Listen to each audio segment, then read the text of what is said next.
Hey günaydın. Anne bambino gialla.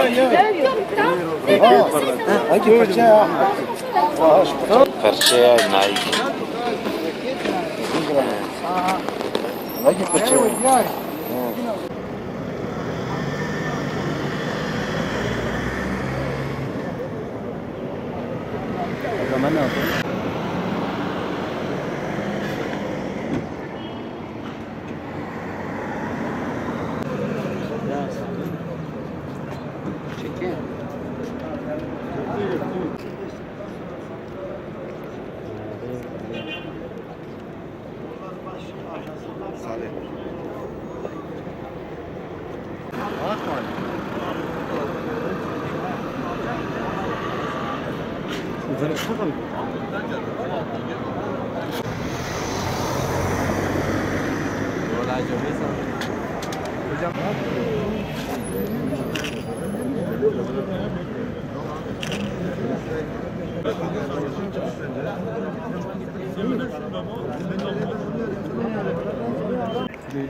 Buradan atılan bir roket özel hastanenin çatısına sabitliyor.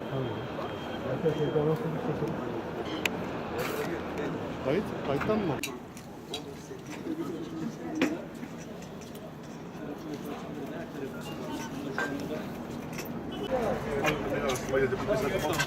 Abi oraya çıksın hepimizi engelliyorsun şu anda biliyor musun? Muhammed bak kardeş? yaptığın iş oluyor ya. Hepimizi engelliyorsun. Biz karar verdik. Evrim.